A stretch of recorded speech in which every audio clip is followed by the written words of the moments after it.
Good evening. You're watching the news tonight, your daily roundup of all that has happened across India and the world. I'm Ishan Russell, and these are the headlines that we're tracking this evening.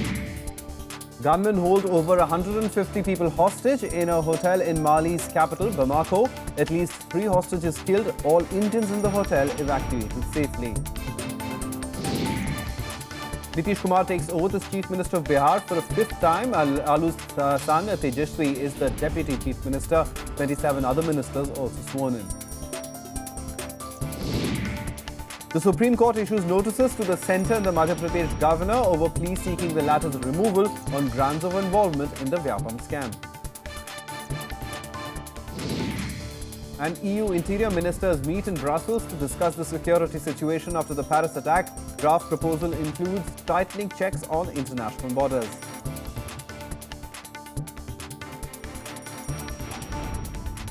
The top story this evening, men shouting "God is great" armed with guns and throwing grenades stormed into the Radisson Blu Hotel in Mali's capital Bamako on Friday and seized over 150 hostages.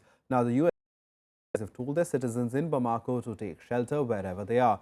The 20 Indians who were at the hotel when the siege happened have all been evacuated safely though. Security forces secured the streets around Bamako's Radisson Blu Hotel on Friday after Islamist gunmen stormed the luxury hotel in Mali's capital, taking 170 hostages. French President François Hollande and Foreign Minister Laurent Fabius reacted to the attack and said that necessary steps were being taken to solve the crisis. Qui ont pris des otages. Je suis en relation permanente avec les autorités maliennes. Je viens d'avoir le président Ibrahim Keïta du Mali et je lui ai assuré que la France. We are taking all the necessary steps in order to solve that crisis. A crisis unit has been installed in the embassy in Mali and in the Quai d'Orsay in France. Meanwhile, US President Barack Obama, who is currently in Malaysia, has asked his team to keep him apprised of the ongoing situation. He also spoke to National Security Advisor Susan Rice. A senior security official in Mali said some of the hostages had been freed after being made to recite verses from the Quran. The French newspaper Le Monde quoted the Malayan Security Ministry as saying at least 3 hostages had been killed. The raid on the luxury hotel, which lies just west of the city centre near government ministries and diplomatic offices in the former French colony, comes a week after Islamic State militants killed 129 people in Paris. Bureau Report, Rajya Sabha Television. Some domestic political news now, and the Grand Alliance government was sworn in today at a mega ceremony in Patna. Nitish Kumar took oath as the Chief Minister of Bihar for a 5th time, along with 28 ministers from the JDU, RJD and the Congress.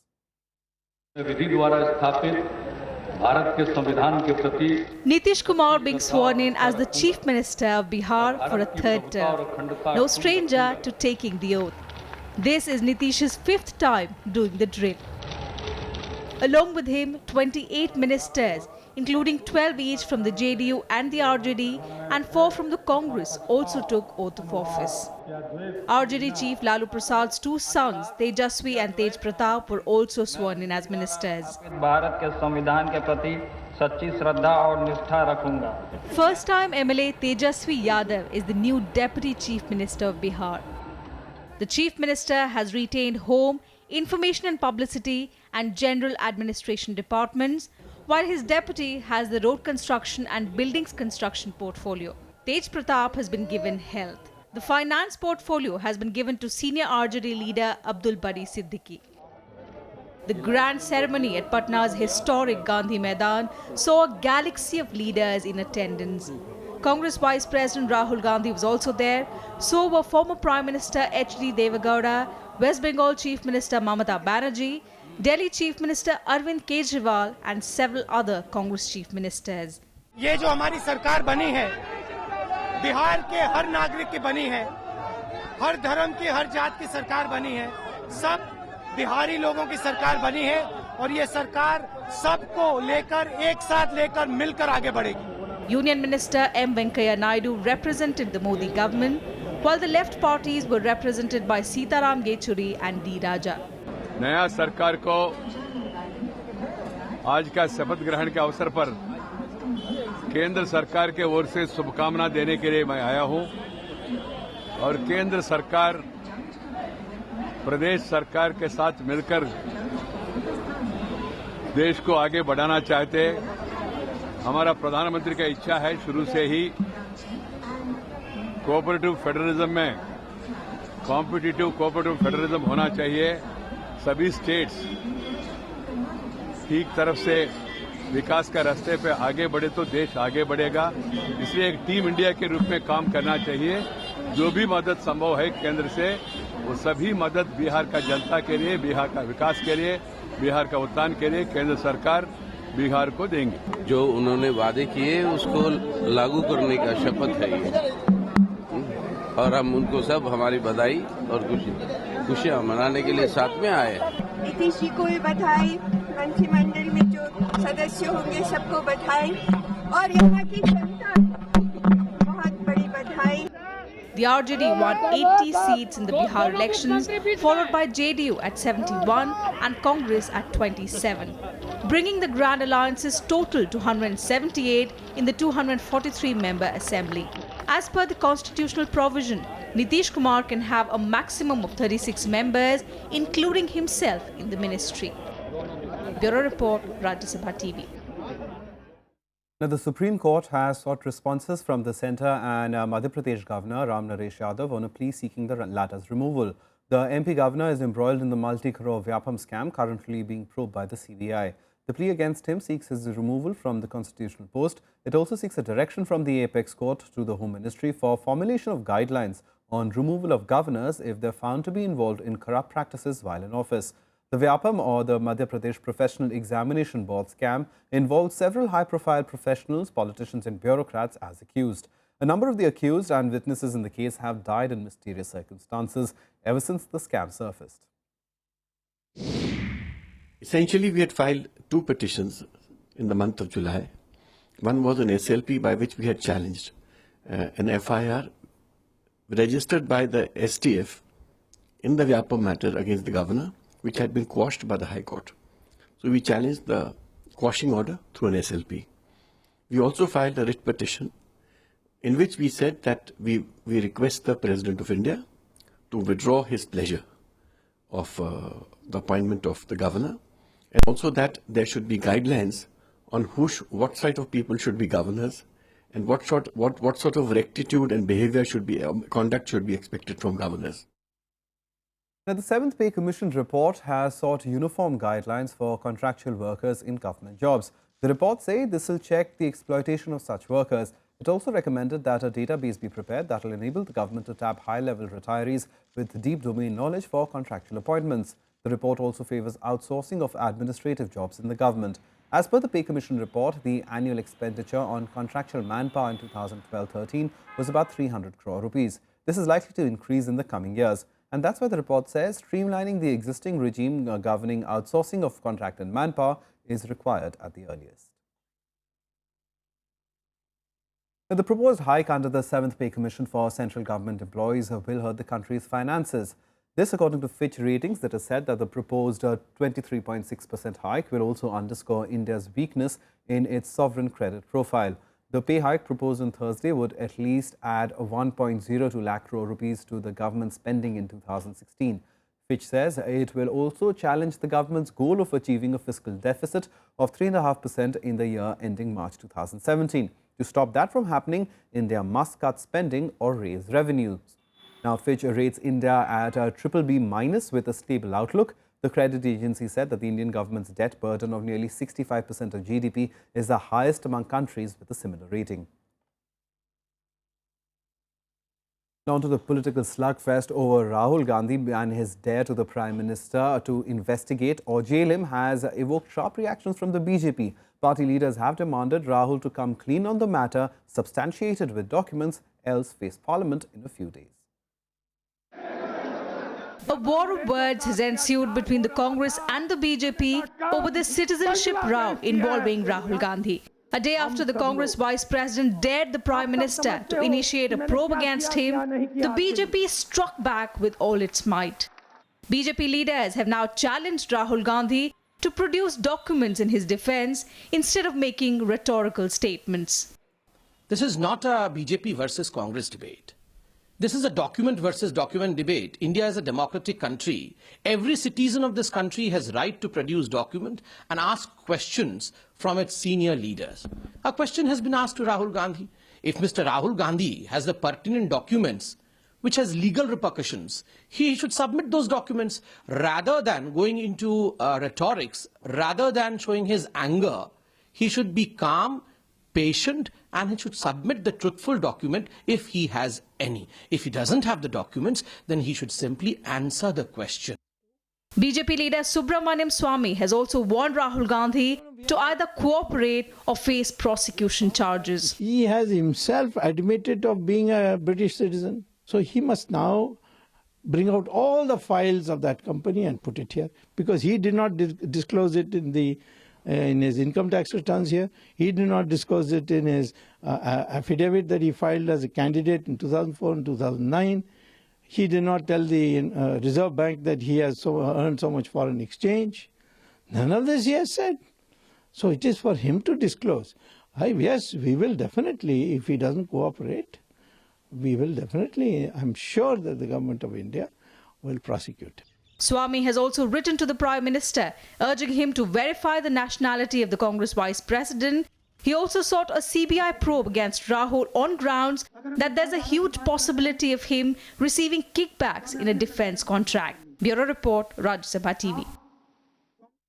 The media tycoon Peter Mukherjee was arrested on Thursday in the Sheena Bora case, has been charged with murder and criminal conspiracy by the CBI. Mukherjee has also been accused of destroying evidence and lying to protect his wife, Indrani Mukherjee, the prime accused in the case. He has been sent to CBI custody for 3 days till the 23rd of November. Indrani's judicial custody too has been extended till the 3rd of December. Peter Mukherjee on Thursday was arrested by the CBI hours after the investigation agency filed a charge sheet in which his wife Indrani and 2 others were accused of the crime. Peter Mukherjee was arrested for allegedly shielding the accused and inconsistencies in his statements. Sheena was allegedly murdered by Indrani, her former husband Sanjay Khanna, and her former driver Shyamvar Rai in April 2012. The body of the 24-year-old was dumped in a forest in the neighbouring Raigad district. Time for a quick roundup of all the other national news and updates nationwide. At least 4 people, including 2 CRPF jawans, were injured in the grenade attack by terrorists in South Kashmir's Pulwama district. The injured have been admitted to a hospital. The area has been cordoned off and a manhunt has been launched to arrest the attackers. The Enforcement Directorate today conducted searches at about a dozen premises spread over Delhi, Mumbai and Kolkata in the money laundering probe against Himachal Pradesh Chief Minister Veerbhadra Singh. The Chief Minister and his family members have allegedly amassed wealth of over 6 crore rupees when he was the Union Minister. The death toll from rain-related incidents in Tamil Nadu went up to 120 today. Overnight rains lashed many parts of the city, raising fears of more floods.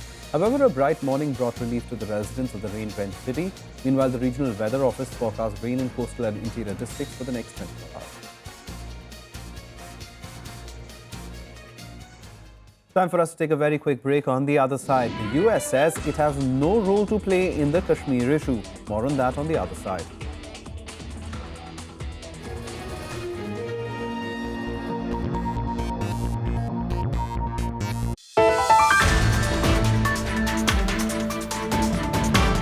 The 7th Pay Commission report. Pay bonanza for central government employees. What will be the cost? Watch the big picture at 9:30 p.m. on Rajya Sabha television. Terrorists in Afghanistan are using Indian Ocean as the route to traffic drug and weapons. South China Sea, they have to change their policy first. Japan has been apologizing to Asian countries. Ban on the use of military force for purposes other than defending Japan is still embedded in the constitution. Watch Japanese foreign policy expert Yukio Okamoto in Indian Standard Time tonight at 10 p.m.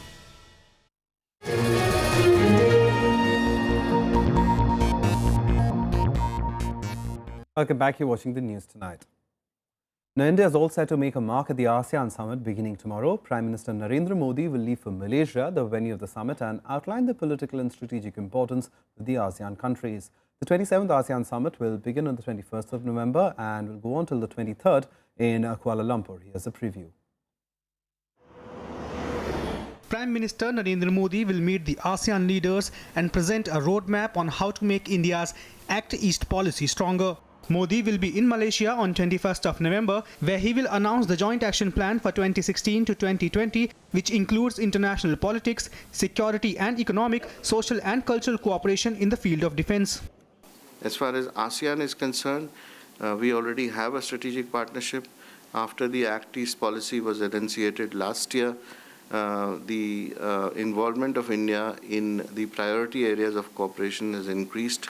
And we are also focusing more on economic activities and on capacity building. Prime Minister Modi will then take part in the East Asia Summit on 22nd of November. Agreements related to terrorism, maritime cooperation, health and consolidated regional cooperation will likely to be announced at this summit. At the summit, the leaders are expected to discuss matters of international concern that includes terrorism, irregular migration, the South China Sea, Korean Peninsula, the Middle East situation, etc. And about 7 statements and declarations are expected to be adopted. Modi will also hold a bilateral meet with his Malaysian counterpart, Najib Razak. Both leaders will emphasize on increasing the strategic and business partnership between the two countries. We have also taken a number of projects as far as the cyber security are concerned. On counter-terrorism, there have been exploratory visits by our interagency delegation in July, and we also will be following this up with similar visits to individual ASEAN countries in the future. Modi is also slated to meet other leaders on the sidelines of the ASEAN summit and discuss current global challenges. He will also address around 3 crore Indians living in Malaysia and urge them to take part in his pet project, Make in India. Modi will leave for Singapore on 22nd of November. ASEAN and East Asian nations are very eager for India's increased engagement in this region. But this engagement should not give rise to an atmosphere of confrontation. And that is why Prime Minister Narendra Modi is meeting Chinese Premier Li Keqiang after coming to Kuala Lumpur. Akhilesh Suman for Rajya television in Kuala Lumpur.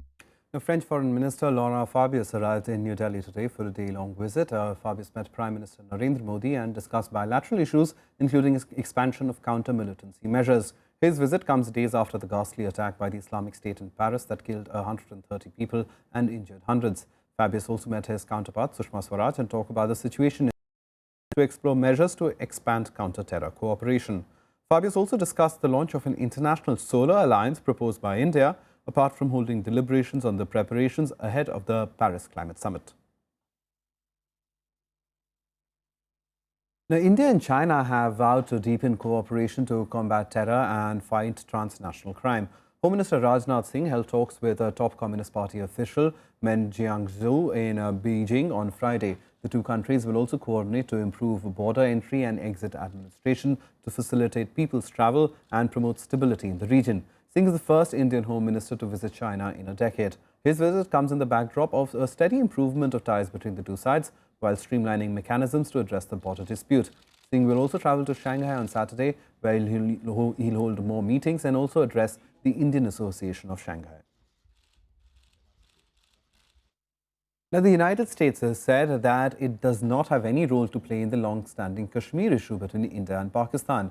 U.S. State Department spokesperson John Kirby clarified his country's stand on the matter a day after visiting Pakistan. Pak Army Chief General Rahil Sharif raised the issue with the U.S. Secretary of State John Kerry. Kirby said that the U.S. has no role to play in the Kashmir issue and it is for India and Pakistan to address the problem. Expressing concern over violence on the line of control, the U.S. State Department spokesperson also said that both India and Pakistan should resume dialogue to address their issues.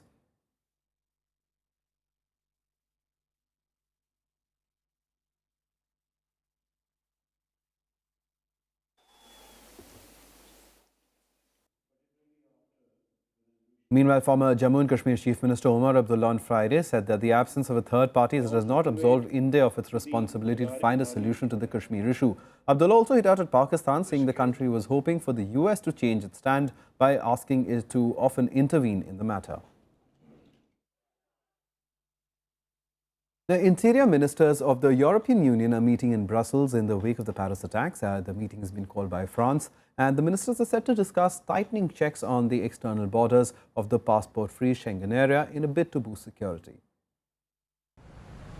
A week after the massacre in Paris, European Union interior ministers are meeting in Brussels to discuss the security situation. The ministers are set to agree on tightening checks at the borders of the passport-free Schengen area. The draft document reflects France's request to strengthen controls at the external borders of the 26-nation Schengen area, of which most EU countries are members. Aux frontières à l'intérieur de l'Union européenne parce que les terroristes traversent les frontières au sein de l'Union européenne. Et c'est aussi, et c'est absolument essentiel, la possibilité au moment du passage. Documents of the citizens of Schengen countries are only visually checked by security forces as they leave or enter the area. The new proposal aims to upgrade the security drills so that these documents can be checked against criminal and security databases. The upgrade is likely to be done by March 2016. It will entail electronic connection to relevant Interpol databases at all external border crossing points and automatic screening of travel documents. The EU Agency for Border Controls, Frontex, is also set to get a stronger mandate to contribute to the fight against terrorism. There is also a proposal to crack down on terrorism financing, stepping up of intelligence sharing and stricter rules on firearms. An agreement on sharing airlines travelers' data, the so-called passenger name record program, is also likely. The plan has so far been opposed by EU lawmakers on the grounds that it would infringe people's privacy. Bureau Report, Rajya Sabha Television. For the other international news, here's Global Buzz. After signing of a new deal, China will become the first foreign buyer of Russia's most advanced military aircraft, the Sukhoi Su-35. The sale will bring $2 billion to Russia's strained finances. North and South Korea agreed to hold talks on the 26th of November in order to ease the tension between the two nations. This agreement to improve their ties comes following an armed standoff between them earlier this year. The Greek Parliament on Thursday approved a reform bill to secure further bailout funds from its international lenders. The decision has been met with protests by weary Greeks demanding better living conditions. In an attack on a military post in Hyderabad in Yemen today, at least 15 soldiers have been killed along with 14 Al-Qaeda militants. Unverified footage shows a large blast followed by a big plume of smoke and the sound of gunshots and voices in the distance. The time now for all the sports action in Sports Beat. Following defeats at the Hong Kong Open, India's Kidambi Srikanth and Parupalli Kashyap have dropped 2 places each in the World Badminton rankings released Thursday. Srikanth slipped to 7th spot while Kashyap went down to 15th. In the women's singles ranking, double world champions and bronze medalist PV Sindhu improved a place to 12th, while 2012 Olympic bronze medalist Saina Nehwal remained at number 2. The possibility of an Indo-Pak cricket series were dashed, with the Pakistan Cricket Board making its stand clear with regard to the proposed series in December. According to media reports, the Pakistan government has denied its cricket team permission to tour India, citing security concerns. PCB had signed an MOU with BCCI to play a 6th bilateral series between 2015 and 2023. It also claimed that the Indian board agreed to play the first series in UAE in December. Novak Djokovic joined Roger Federer in the last 4 at the ATP World Tour Finals with a victory over Thomas Berdych. The world number 1 required just 1 set to qualify and won his final group match 6-3, 7-5. He will now face Rafael Nadal in the semi-final. Earlier, Roger Federer maintained his 100% record in the tournament with a 7-5, 4-6, 6-4 win over Japan's Kei Nishikori. Well, that's the news tonight. Good night.